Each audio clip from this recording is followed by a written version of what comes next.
अब ये जाली नोटिफिकेशन जारी किसने किया? ये बड़ी बारीक वारदात थी ये जो डाली गई है।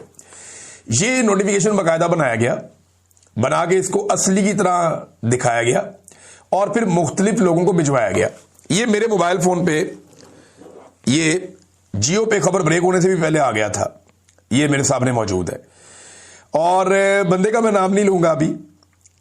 ये जनाब मुझे नोटिफिकेशन भेजा बंदे ने और मुझे कहा जी ये नोटिफिकेशन देखें और ब्रेकिंग न्यूज है। फिर एक और बंदे ने भेजा, फिर एक और बंदे ने भेजा, और वो सारे ये एक्सपेक्ट कर रहे थे कि मैं उसे ट्विटर पे डाल दूंगा और ये कहूंगा कि जी आर्मी चीफ आसिम मुनीर की बतौर सीडीएफ तैनाती का नोटिफिकेशन आ गया है। लेकिन मैंने ये किया नहीं। मैंने इस नोटिफिकेशन को पढ़ा और पढ़ने के बाद मुझे आइडिया हो कि मुझे इसकी कंफर्मेशन लेनी चाहिए। मैंने एक दो दोस्त हैं उनको भिजवाया, मैंने कहा जी इसके बारे में मुझे कुछ बताएं आप। तो उन्होंने मुझे इसके ऊपर जवाब नहीं दिया। ये बड़े जिम्मेदार लोग हैं मेरे सोर्सेज, उन्होंने मुझे इसके ऊपर कोई जवाब नहीं दिया, बल्कि अभी तक कोई जवाब नहीं आया।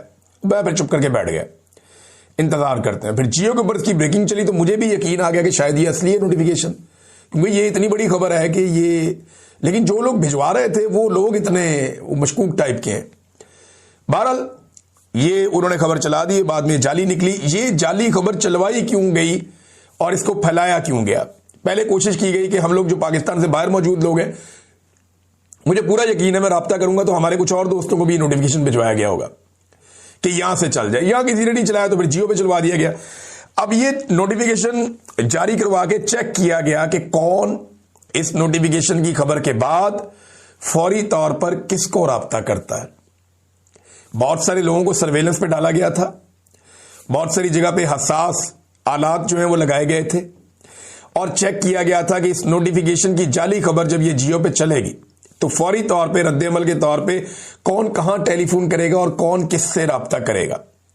जियो पे यह खबर चलने से पहले कुछ व्हाट्सएप ग्रुप्स के अंदर भी चलाई गई और फिर उसको पक्का करने के लिए जियो को यह कंफर्म किया गया। अब जियो की गलती तो नहीं है बेचारों की, इतना बड़ा नोटिफिकेशन किसी के पास आएगा, इतनी बड़ी ब्रेकिंग न्यूज होगी तो वो कहेगा जी चलाऊंगा, मैं पीछे कैसे हट सकता हूं। तो उनकी गलती मैं सच नहीं मानता, लेकिन एजाज सैयद साहब को इसके ऊपर थोड़ा सा एहतियात करनी चाहिए थी। इससे पहले उनकी 3-4 खबरें हाल ही में मुतनाज़े हो चुकी हैं। अच्छे जर्नलिस्ट हैं और उनके क्रेडिट के ऊपर अच्छी खबरें भी हैं, बड़ी खबरें भी हैं और काफी अरसे से वो काम कर रहे हैं, तजर्बाकार आदमी है। लेकिन यहां उन्हें मोहतात रहना चाहिए था। अगर वो यहां पे एहतियात का दामन थाम लेते तो ये इतनी बड़ी सुबकी ना होती। बहुत सारे और सहाफियों के पास भी ये सौदा भिजवाया गया था, किसी ने नहीं खरीदा। तो एजाज सैयद साहब सीनियर आदमी है, उन्हें इस बात का ख्याल करना चाहिए था कि हर सौदा खरीदने वाला नहीं होता और हर सौदा भिजवाने या बेचने वाला जो है वो क्रेडिबल नहीं होता। मुझे आइडिया नहीं है उन्हें किसने भेजा, हो सकता है उन्हें जिसने भेजा हो वो बहुत ही कोई क्रेडिबल आदमी हो या कोई कंफ्यूजन हो गई हो। बहरहाल ये कुछ बंदे हैं जिनको चेक किया गया है कि जनाब जैसे ही नोटिफिकेशन की खबर आती है बाहर या नोटिफिकेशन सर्कुलेट होता है सोशल मीडिया पे या व्हाट्सएप पे, तो देखते हैं कि किसका क्या रद्देमल आता है और कौन किससे राब्ता करता है और कौन फौरी तौर पे क्या किस किस्म की एक्टिविटी करता है। तो इन एक्टिविटीज को जनाब नोट किया गया है और आपको आने वाले वक्त में पता चल जाएगा। अच्छा, आसिम मुनीर साहब का नोटिफिकेशन ही ज्यादा इम्कान आता है कि उनका हो जाएगा सीडीएफ के तौर पे। जो कबाहतें हैं उनको दूर किया जा रहा है, ज्यादा इम्कान तो उनका ही है। हालांकि इमरान खान साहब ने नवाज शरीफ को मौका दिया हुआ है कि भाई आपने अगर किसी और को भी बनाना है बना लो, मैं आसिम मुनीर के साथ किसी किस्म की डील या डील नहीं करूंगा। अगर आप आसिम मुनीर को हटा भी देंगे तो ये आपका कुछ नहीं बिगाड़ सकेगा। वजह यह है कि मैं इसको अपना पल्ला नहीं पकड़ाऊंगा। ये इमरान खान साहब ने कैटेगोरिकली ये कर दिया। ये जो इमरान खान साहब का स्टेटमेंट उनकी बहन उज़मा खान के जरिए से बाहर आया, उस हवाले से इमरान खान साहब ने कैटेगोरिकली क्लियरली जो है वो ये एक तरह का ये स्टेटमेंट के अंदर बता दिया कि जनाब मैं नहीं इनको कोई पल्ला पकड़ाऊंगा या मैं इनको कोई आसरा नहीं दूंगा, आपने जो करना है इनके साथ करें, नया बंदा लाना आप ले आए, इससे अच्छा मौका आपको नहीं मिलेगा।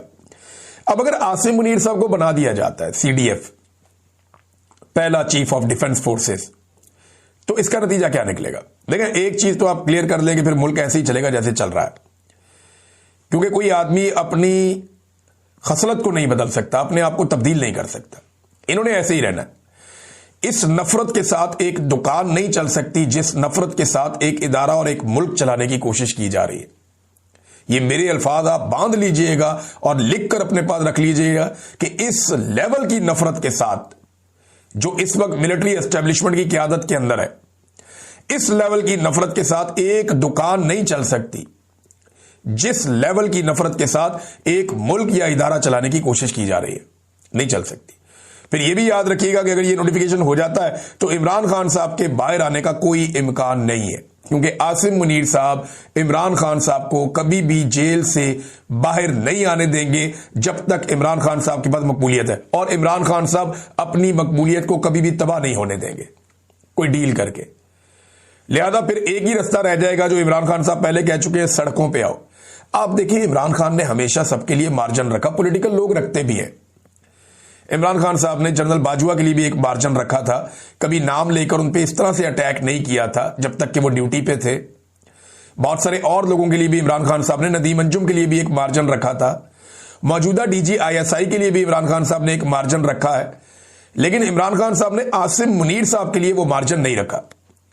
वो इस बात पे कंफर्म है इमरान खान साहब कि ये आदमी मुझे नहीं छोड़ेगा, हम वो दो तलवारें जो एक नियाम में नहीं रह सकती, और अगर मैंने बाहर आना है तो सड़कों पे मुजामत के जरिए से ही बाहर आना है। तो इमरान खान साहब ने सड़कों पे मुजामत का जो रास्ता अवाम को दिखाया है, वही एक रास्ता रह जाएगा इमरान खान साहब के बाहर आने का। नवाज शरीफ साहब को एक बात तो और भी कंफर्म आप कर लें कि अगर आसिम मुनीर साहब को मौका मिल गया तो वो नवाज शरीफ साहब को कंफर्टेबल पोजीशन में नहीं आने देंगे। उनकी बेटी वजीर आला रहे, भाई उनका वजीर आजम रहे, लेकिन नवाज शरीफ की वो पहले वाली मौजें या उन्हें लगता है कि नवाज शरीफ खुद आ जाएंगे, ये वो शायद नहीं होने देंगे। मुझे ऐसा लगता है कि वो नहीं होने देंगे अगर उनमें अकल है तो, क्योंकि उन्होंने देख लिया जो नवाज शरीफ ने गुज़िश्ता कुछ अरसे में उनके साथ किया। और 26 नवंबर को इमरान खान के बारे में जो नवाज शरीफ का स्टेटमेंट था उसको अगर आप उठाकर देखें तो वहां पे भी एक बहुत बड़ा मैसेज है। अब नून लीग उस मैसेज से पीछे हटती जा रही है, लेकिन अब पछताए क्या जब चिड़ियां चुग गई खेत। नाज़रीन, एक तो ये नोटिफिकेशन जाली साबित हो गया और बंदे ताड़ दिए गए कि किसकी क्या एक्टिविटीज हो रही हैं। दूसरा, सुहेल अफरीदी 9वीं मर्तबा पहुंचे अडयाला जेल के बाहर। 9वीं मर्तबा, हर हफ्ते वो जाता है, आज 9वीं मर्तबा वो गया, 9वां हफ्ता है। वो अपने लीडर से मुलाकात के लिए जेल जाता है, उसके हाथ में अदालती ऑर्डर है, लेकिन उसे अपने लीडर से मिलने नहीं दिया जाता। Simple is that. अब वो वहां पहुंचे, उनसे सवाल किया गया, जी आप NFC अवार्ड की मीटिंग में गए हुए थे? NFC के बारे में वो एक मीटिंग चल रही है ना कमेटी की, वहां पे वजीर खजाना भी था, दीगर कुछ वज़राए आला भी थे, सुहेल अफरीदी वाज देयर। तो इन्होंने वहां पे फाटा के बारे में बात की है। जनाब के आपने हमसे वादा किया था कि फाटा के मर्जर के बाद उनका हिस्सा जो है वो खैबर पख्तूनख्वा को दिया जाएगा, वो नहीं दिया गया। फिर जो हजारों अरब की उनकी डिमांड है कि जो पैसे पेंडिंग आ रहे हैं खैबर पख्तूनख्वा के वो भी दिए जाए, तो अपने खैबर पख्तूनख्वा के मुतालबात सुहेल अफरीदी ने बहुत अच्छे तरीके से उनके सामने रखे और इस पर इत्तफाक भी किया गया। एक कमेटी बनाई गई फाटा के हवाले से कि जी जनवरी में हम आपको बता देंगे, और जनवरी में अगली मीटिंग भी होने जा रही है NFC की। ये NFC में गवर्नमेंट चाहती क्या है? वो ये चाहती है कि सूबों का शेयर कम किया जाए। जो सूबों को पैसे दिए जाते हैं वफाक की जानिब से, टैक्स के पैसे इकट्ठे करके अवाम से,